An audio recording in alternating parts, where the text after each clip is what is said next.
Professor Ivan. Tirador de sarro.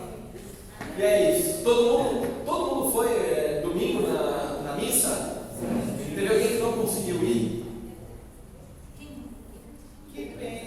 Olha, vocês perderam, viu? Não ia ter onde sentar também. Lindo, não ia ter onde sentar, é verdade. Ainda bem que a gente separou as missas, porque estava lotado, estava muito bom. Opa, tem gente precisando.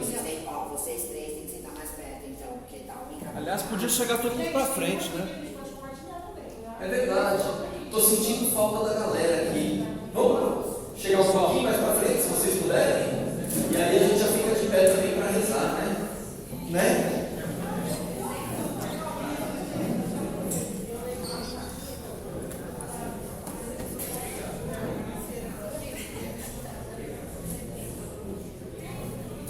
Muito bem. Vamos lá então? Em nome do Pai, e do Filho, e do Espírito Santo. Amém. Ave Maria, cheia de graça, o Senhor é convosco. Bendita sois vós entre as mulheres, e bendito é o fruto do vosso ventre, Jesus. Santa Maria, Mãe de Deus, rogai por nós, pecadores, agora e na hora de nossa morte. Amém. Senhor, nesta noite nós queremos render graças por todo o ano que tem acontecido, todo esse curso que a gente tem participado, muitos frutos, e graças também, principalmente, pelo domingo, pelo nosso domingo de primeira comunhão, de batismo, tantas as pessoas que vieram e que foram tocadas, mesmo aqueles que não estavam, Senhor.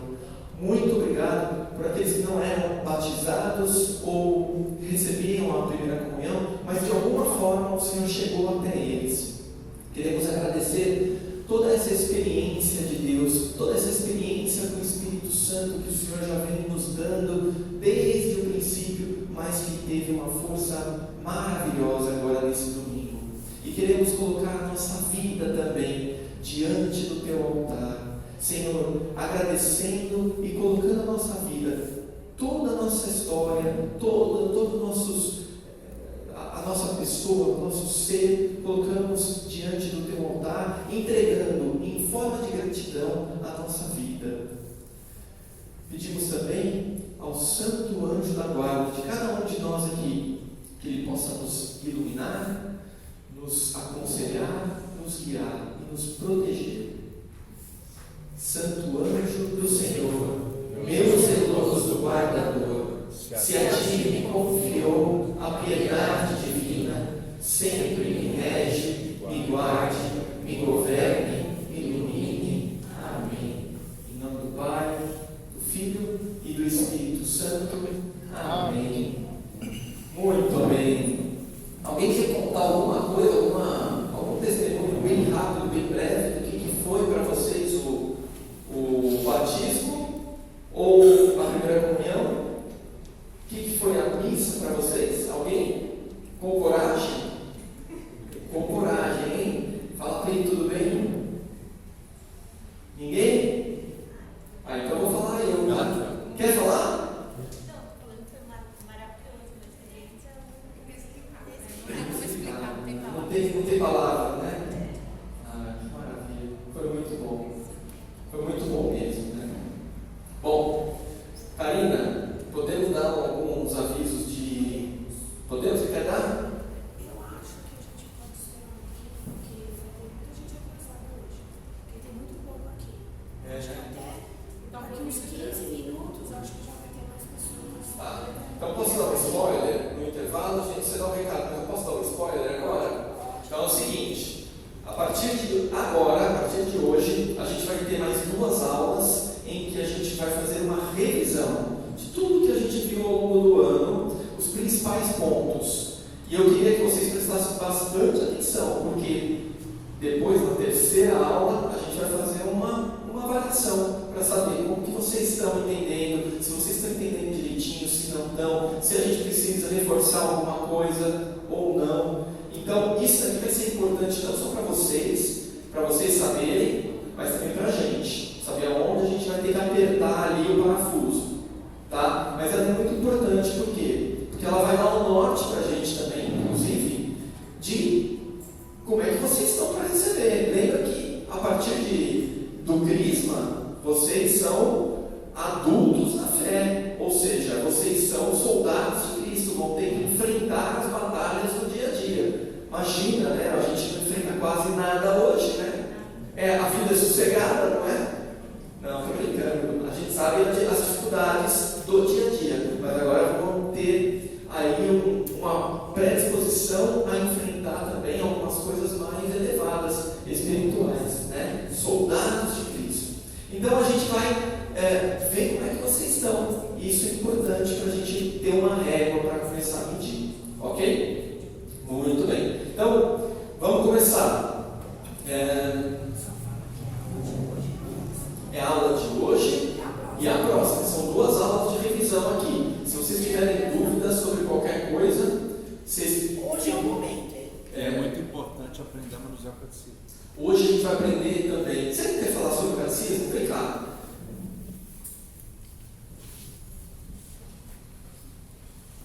Vamos falar. É o seguinte, gente. Então, essa aula de hoje e a aula da semana que vem são aulas de revisão. E é importantíssimo vocês estarem aí com o catecismo à mão. Se vocês não tiverem, senta perto de quem tem na mão, porque vocês vão ver o conteúdo e procurar as páginas do catecismo para se familiarizar, porque a provinha vai ser com consulta. Não acredito. Com facilidade. Tá bom? Tá falando com consulta. Por que a prova é com consulta? Deixa eu explicar por que a prova é com consulta. Vamos lá. Se vocês procurarem no catecismo sobre os 10 mandamentos, são 100 páginas. Não vai dar para ler 100 páginas na hora da prova.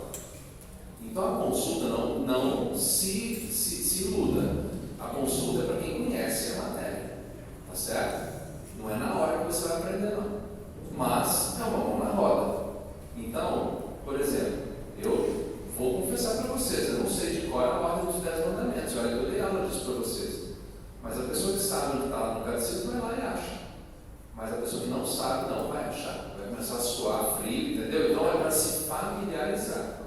O catecismo tem vários temas. O começo do catecismo, mais ou menos até o segundo terço do catecismo, é o credo. É a ordem do credo. Então vocês lembram que no começo do ano, até mais ou menos depois da metade do ano, a gente foi só no credo? Vem Deus Pai, Todo-Poderoso, até o finalzinho. E aí depois fala dos sacramentos, e depois fala de várias outras coisas. Tem um índice por capítulo, e tem também um índice por tema. Então, se você procurar qualquer palavra, templo, masturbação, qualquer coisa que você procurar, você vai lá nesse índice de palavras e você vai achar todos os capítulos do catecismo que referenciam aquela palavrinha que você procurou. Agora tem também um índice remissivo por títulos das partes, como qualquer outro livro. Tá? É importantíssimo vocês se familiarizarem, não só para a vida toda, mas também, principalmente, para a prova daqui a 2 semanas. E aí foi por isso que eu falei para vocês, tragam o catecismo, né? Só que vocês sabem que em casa de ferreiro, espeto é de pau, né? Eu não trouxe. Por incrível que pareça, mas eu vou explicar o porquê não. Uma coisa muito ruim aconteceu. Eu estava preparando para vir para cá, faltava pouco tempo, de repente o Pedro estava se sentindo, meu filho mais novo, ele estava se sentindo um pouco mal e tal.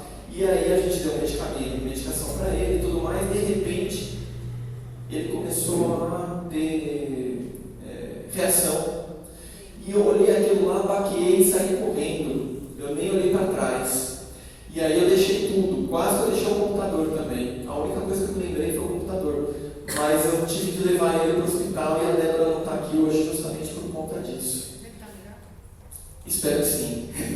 Não, ele está bem. Depois, no meio do caminho, a gente via as questões lá, o porquê, as reações que podem acontecer, mas está tudo bem, graças a Deus. Mas é só por isso, tá? Então, se vocês... Vamos fazer um teste aqui. Vamos fazer um teste. Se vocês podem procurar quero que vocês procurem no catecismo o que é Santíssima Trindade. Vamos ver se vocês conseguem encontrar. Então vocês vão lá no índice remissivo por assunto, lá atrás, lá no fundo, vocês vão ver todos os assuntos. Quem não tem, senta do lado de quem tem, por favor.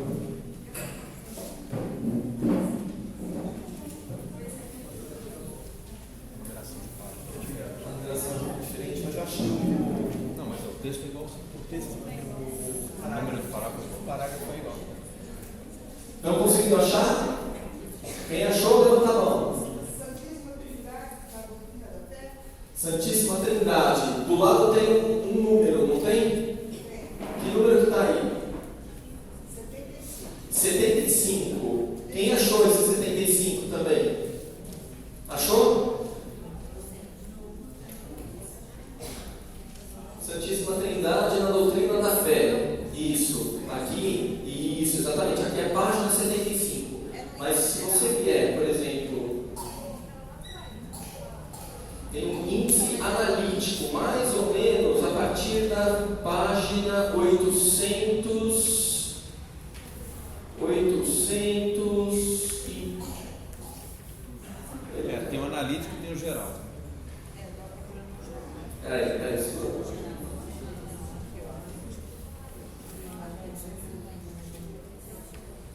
Ó, a partir da página 800, vocês têm um índice analítico e ele vai até a página 800, 900, é grande,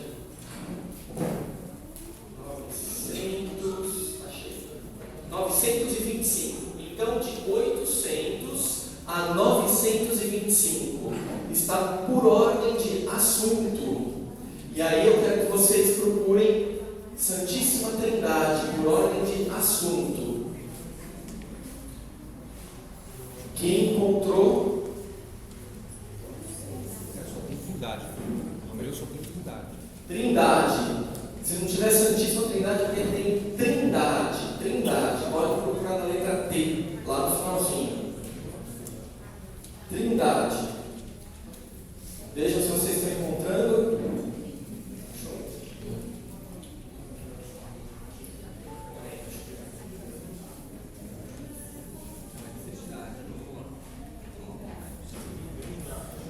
Trindade, achou?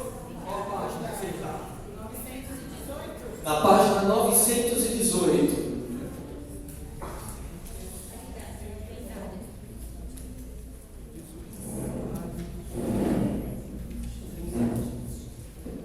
Posso pegar rapidinho? É que aí vocês vão ficar sem, né? Tá. Então vamos lá. Quando vocês acham Trindade, vocês estão vendo que vocês têm uma série de Todo mundo achou? Sim, né? Beleza. Vocês estão vendo que vocês encontram uma série de subitens, né? Por exemplo, filioque 246, 248, 264. Isso aqui não é página, isso aqui é parágrafo. O que são os parágrafos? Se vocês olharem, vou pegar, filioque aqui, né? Então é 246 a 248. Você vai olhar do lado dos parágrafos, tem uma numeração. Essa numeração é o número do parágrafo. Então vocês vão procurar 246. Ele vai estar página 74. E aí você vai ter o que é a Trindade filioque, né? E aí é bem específico, né? E vocês vão entender do que se trata, tá? Se vocês quiserem saber, por exemplo, Deus uno e trino, está escrito aqui o que? Na página 918. 202. Então, parágrafo 202. Veja lá no parágrafo 202, ele está na página 64. E aí você tem o texto, o parágrafo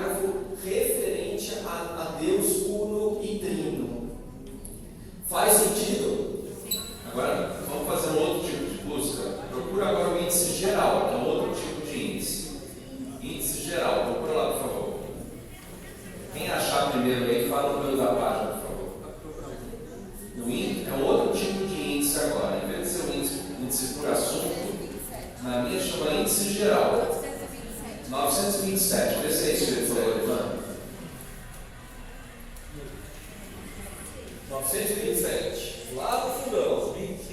Todo mundo achou? Beleza. Aí, Vai falando o nome ali dos capítulos, por favor. então vamos lá. Começa com o prólogo, né? Depois o quê? Depois, primeira parte. Qual que é a primeira parte? Profissão de fé. Qual que é a primeira sessão? Olha só que interessante. A primeira parte do catecismo é mais da metade do catecismo, que é a profissão de fé, que é o credo que a gente estava falando, lembra? E aí vai esmiuçar cada pedacinho do credo. Então, o que vem no comecinho da primeira parte? Como é que chama? Profissão de fé. A primeira parte é uma profissão de fé. E aí, qual que é a nova? O que vem depois? Hã? Olha só. A gente não fala, creio em Deus Pai, Todo-Poderoso, Criador do céu e da terra. Olha só, eu creio, que já para. Aí tem um capítulo sobre eu creio. Está dando para entender? Foi a partir daqui que a gente preparou as aulas para vocês o ano todo. E aí eu gostaria que vocês prestem atenção, olha para mim um minutinho, por favor. Cada capítulo é dividido em parágrafos. Cada parágrafo tem um númerozinho. 1, 2, 3, do lado lá. No final, isso é a dica de ouro, presta atenção. No final de cada capítulo existe um resumo. Então, se você está com pressa, não consegue ler o capítulo todo, que às vezes tem 2, 3, 4 páginas, vai no resumo, que às vezes é meia página só. Vamos lá no capítulo Eu Creio, para vocês entenderem o que eu estou falando, por favor. Qual que é o número da página do Eu Creio? 21. Vai lá no Eu Creio, por favor. Aqui a gente está falando de página mesmo, tá? Então, índice geral ele fala de página. Índice analítico, que é sobre temas, aí é sobre parágrafo. Tudo bem? Quem já achou aí Eu Creio? O Eu Creio vai de que página até que página?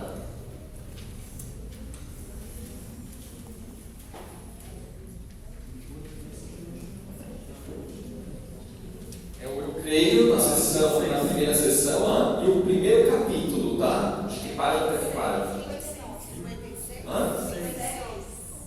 Não, vamos lá. O Eu Creio, desculpa gente, vamos lá. Eu Creio é a primeira sessão, mas o primeiro capítulo é o homem é capaz de Deus. Isso. Então vamos lá, que é a continuação.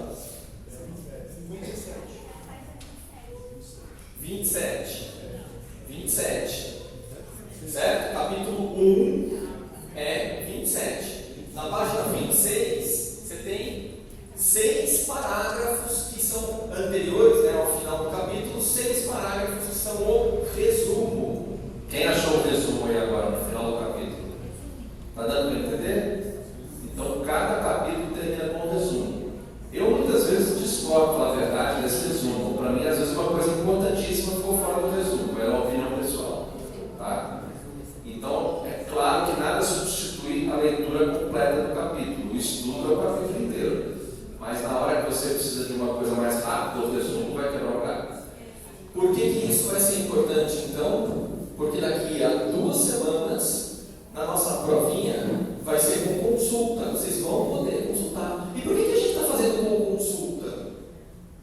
Porque no dia a dia, eu quero que vocês aprendam a consultar isso aqui. Para vocês, no dia a dia, se alguém virar para vocês e falarem: olha, Deus é um só, não tem 3 pessoas, coisa não. E vocês ficarem na dúvida, vocês vêm para cá, correm aqui para cá, e aí vocês procuram. Dá para vocês acharem por assunto, dá para vocês terem na cabeça: o que quer dizer mesmo? Eu creio, e aí vocês vêm para cá. Né? Então, todos os assuntos aprofundados de tudo isso que a gente viu o ano inteiro está aqui dentro. E esse é o magistério. E de uma forma que você possa consultar. Ele é um livro consultivo, tá bom? Diga. Isso seria um resumo da Bíblia ou não tem nada a ver? Não, isso daqui é um resumo do magistério. Lembra que a gente falou que existem 3 pilares que a igreja se sustenta? É a tradição. Vamos lá, vamos ver se vocês sabem. Tradição, magistério e sagrado. O que é a tradição? Vocês lembram? É tudo aquilo que é toda a revelação de Deus que é transmitida. A tradição vem de transmissão em latim, tá? Então, tradição é a transmissão. Como é que você vai transmitir a revelação de Deus? Certo? E a tradição, ela é principalmente oral, pelo ouvido, né? Só que alguma parte dessa tradição oral, eles escreveram. E aí nós temos a Bíblia. Então aí você tem a tradição e as Sagradas Escrituras. Elas não podem se contradizer.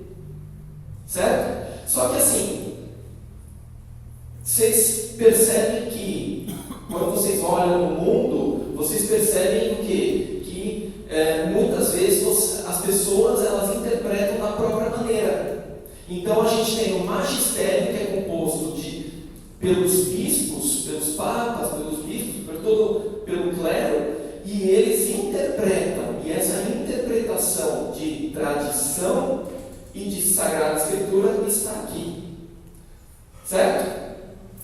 Começamos a revisão então? Sim. Beleza. Então é isso, ó. Eu quero que vocês depois escrevam bastante hoje, que a gente vai passar.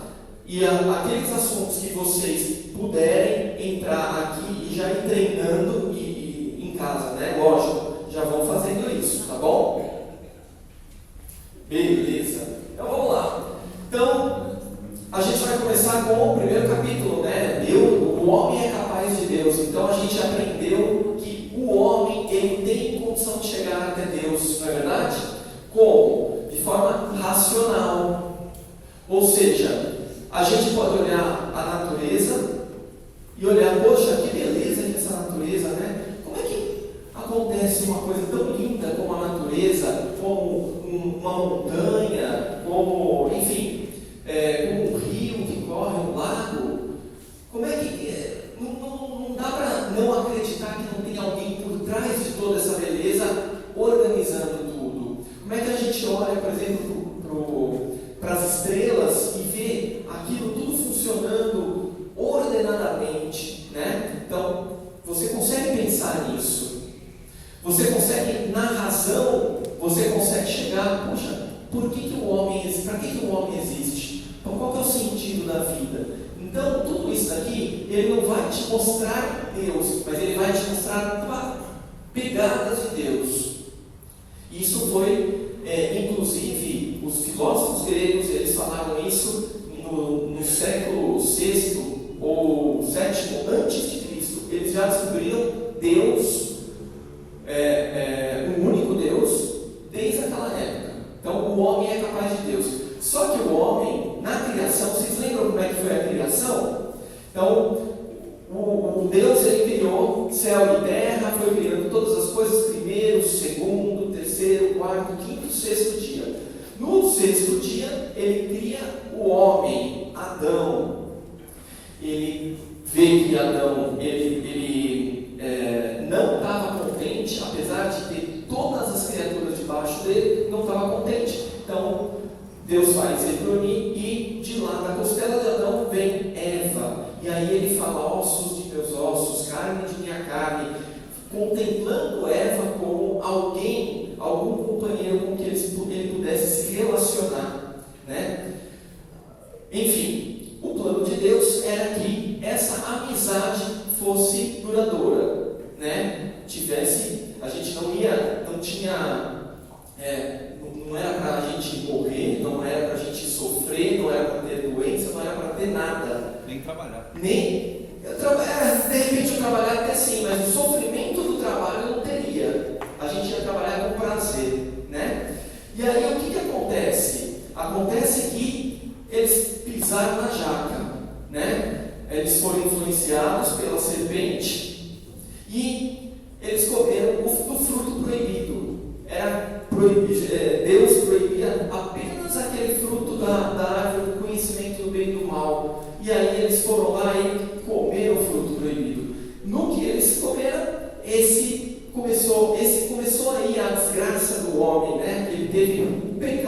original.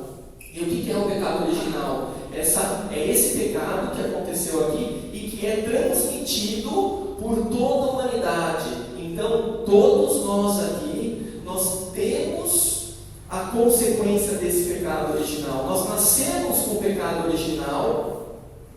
No batismo, ele é limpo, mas a gente ainda tem as consequências do pecado original, certo? E com o pecado original, a ofensa que a gente fez a Deus, com isso a gente perde o direito do céu. A gente não pode mais entrar no céu.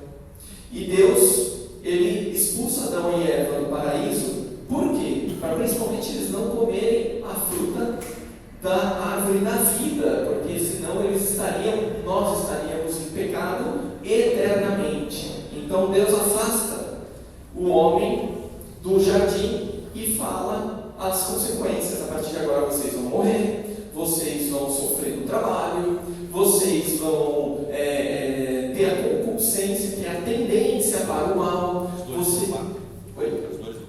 As dores do parto e para as mulheres, o sofrimento do trabalho para o homem são as consequências do pecado original. Eu vou me acompanhando aqui para ver se eu não estou perdido, tá?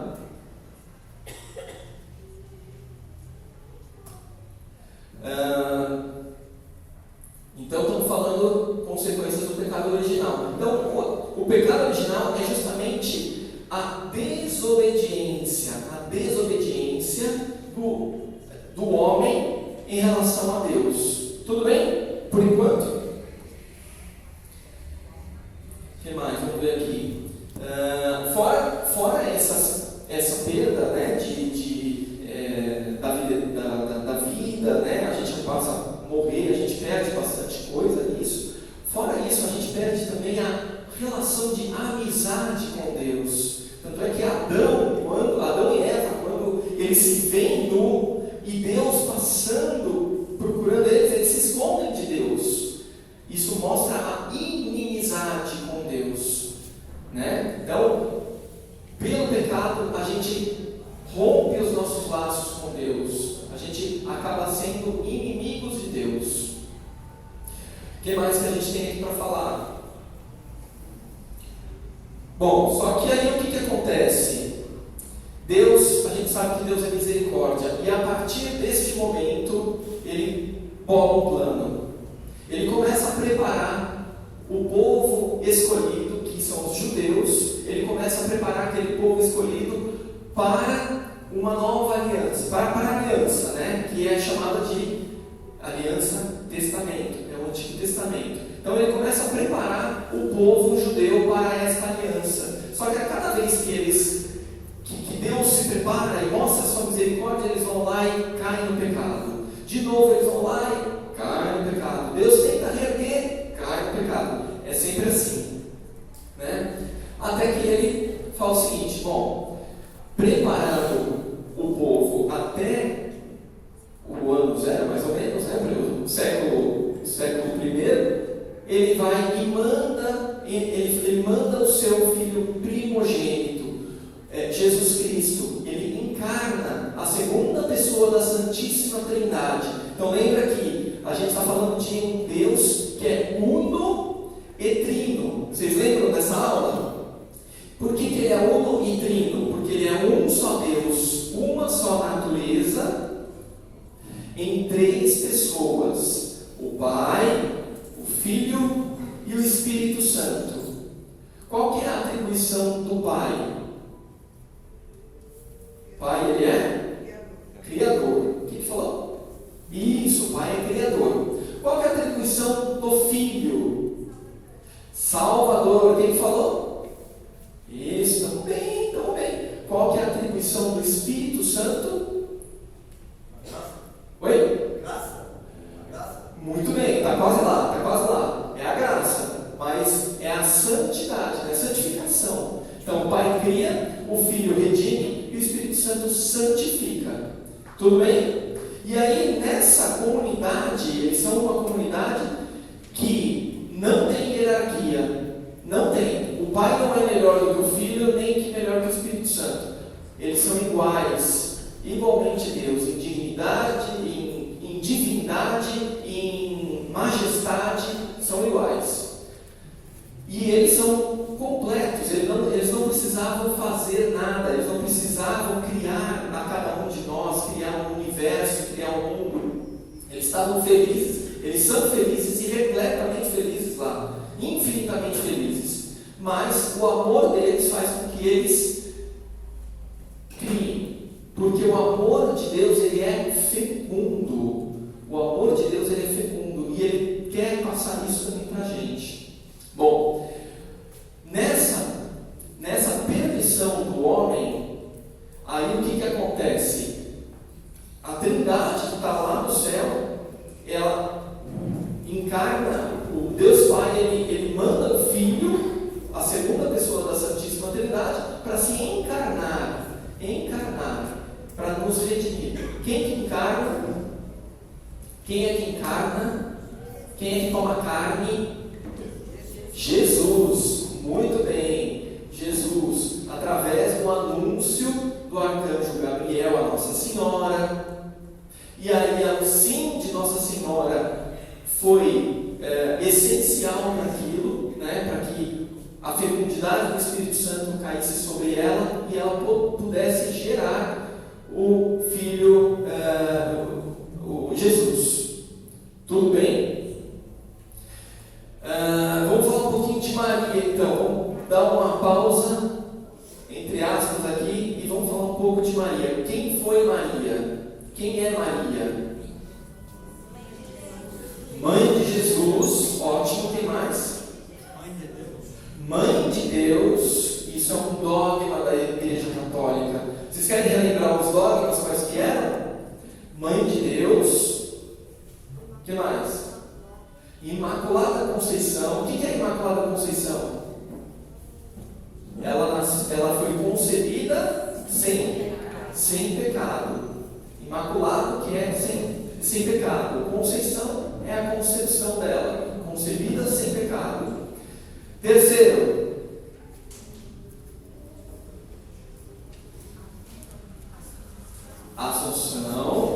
Assunção, ela subiu de corpo e de alma depois do tempo dela aqui na terra. Ela subiu, foi assunta. O que significa foi assunta? É a mesma coisa que ascensão? Não, Jesus ele ascende, significa que ele vai por conta própria. Maria, ela é levada, ela é conduzida, não vai pelas próprias forças. Tudo bem? Então já falamos de... falta mais um, que é a virgindade de Nossa Senhora. Quem falou ali atrás? Antes, durante e depois. Isso, não vi quem levantou a mão, mas é a virgindade de Nossa Senhora. O que significa a virgindade? Ela era virgem antes, durante e depois do parto. Tudo bem? Ela permaneceu virgem todo o tempo. Ok? O que mais que a gente pode falar aqui? Bom, Jesus cresceu, passou aí a infância, a vida adulta dele até os 30 anos. É uma vida oculta de Jesus, não era pública.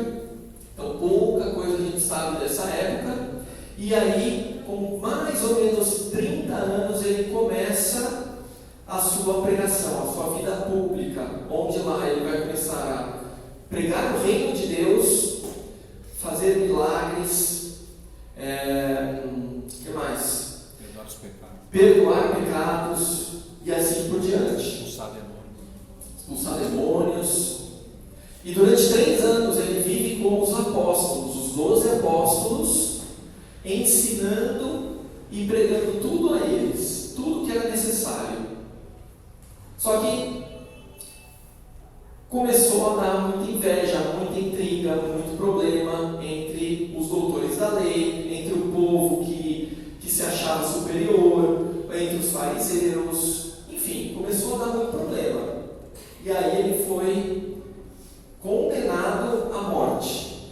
Essa condenação à morte é a que a gente chama de paixão de Cristo, onde depois da última ceia com os apóstolos, em que ele instituiu a Eucaristia, ele vai no Jardim das Oliveiras e ali ele começa, aí é o filme do Mel Gibson, vocês todos assistiram, lembra? Ele começa a sofrer aquela angústia, suar sangue, ele começa, ele é perseguido, ele é preso lá, levado para as cortes, né, para um julgamento que não foi nada justo, porque ele era inocente, né? E ele lá é condenado à morte de cruz. Jesus passa por tudo isso e era preciso que acontecesse isso. Por quê? O que é a cruz para o cristão? Redenção dos pecados, né? Redenção dos pecados. Não novamente para a gente. Exatamente. Então, para conseguirmos satisfazer a justiça de Deus, então, para o homem conseguir satisfazer a justiça de Deus, que clamava desde a época de Adão e de Eva, nós não conseguiríamos fazer isso. O ser humano não consegue satisfazer a justiça de Deus.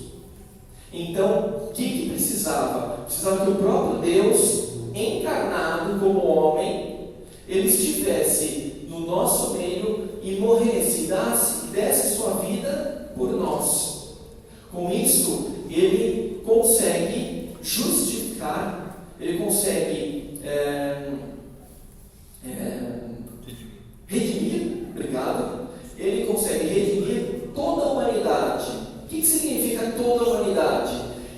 É o mundo inteiro, daqui até a China, daqui até o Japão, daqui até o Acre, né? É isso aí. Passado e do futuro. Aí, mas não só isso, quando a gente fala de universalidade, ele vai desde o passado, ou seja, ele resgatou Adão e Eva, que são os primeiros homens, e nós aqui também. Mas não só isso, as futuras gerações também são resgatadas. Então, toda a humanidade, de todos os tempos, de qualquer lugar, Jesus, com o seu sacrifício, ele consegue redimir a todos nós. Tudo bem? O que basta para a gente agora? O que é preciso para a gente nesse momento? A gente precisa de uma adesão a esse sacrifício de Jesus. Então, não basta simplesmente falar: eu já estou salvo, eu estou tranquilo, como é que é? Aceitei Jesus. Está favorável, não é? Está tranquilo, está favorável? Não é assim. Você precisa agora aderir ao plano de Deus, aderir à salvação de Deus. E é por isso que nós estamos aqui. A nossa adesão é o nosso amor a Deus e o amor ao próximo. Tudo bem? Bom, o que mais que nós temos aqui? Alguém tem alguma dúvida? Ninguém ainda? Tem? Opa, vamos lá. Oi? Quem eram os fariseus? Olha, existiam acho que 3 ou 4 classes dentro do judaísmo. Eles eram como se... Eles eram classes separadas, tá? Eles eram todos judeus, mas eles tinham... como é que eu vou dizer assim? Eles tinham atribuições diferentes, né? Dentro da liturgia, ou então pensamentos diferentes entre eles, né? Assim como, por exemplo, nós temos dentro da Igreja Católica alguma pessoa que seja mais tradicionalista e outro que seja mais de renovação carismática, que são movimentos diferentes dentro da mesma Igreja Católica. Naquela época também você tinha, né? Então você tinha o fariseu, que ele era muito mais dedicado às leis, ao seguir exatamente o que as leis do judaísmo, e que eram divididas em acho que mais 600 leis, eram muitas leis. Então eles eram rigorosos na lei. O que é o grande problema do fariseu? O fariseu ele não faz a coisa de coração, ele faz a lei pela lei, entendeu? Então, por exemplo, quer ver um exemplo de farisaísmo que a gente tem nos nossos dias hoje? Eu vou para a igreja porque me mandam ir para a igreja todo domingo, então eu vou por conta disso, quando na verdade a gente tem que ir por amor a Deus. Qual que é a motivação que te faz ir para a igreja? É o amor. Você entendeu? Isso não tinha com os fariseus, né? Eu não vou generalizar, mas provavelmente muitos desses fariseus eram assim. Tá bom? Tinha os saduceus também, e tinha mais duas classes que agora eu não vou ter de cabeça, não estou bem lembrado. Tem os gentios também. Gentios são pagãos, é outra coisa. Gentil é o pagão que ele não acreditava, não tinha, estava fora do judaísmo, né? Então os gentios eram os pagãos. Oi? Tem os escribas, exato. E tem mais um outro agora, não estou lembrado. Oi? Saduceus, levitas.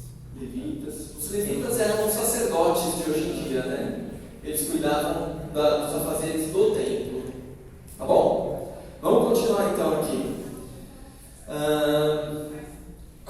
E aí, com isso, com a morte de Jesus, o que a gente ganha com isso? Qual que é a nossa relação com Deus? Nossa relação estava rompida pelo pecado. A gente era inimigo de Deus, agora a gente passa a ser amigo. A gente volta a ter amizade com Deus, né? Oi?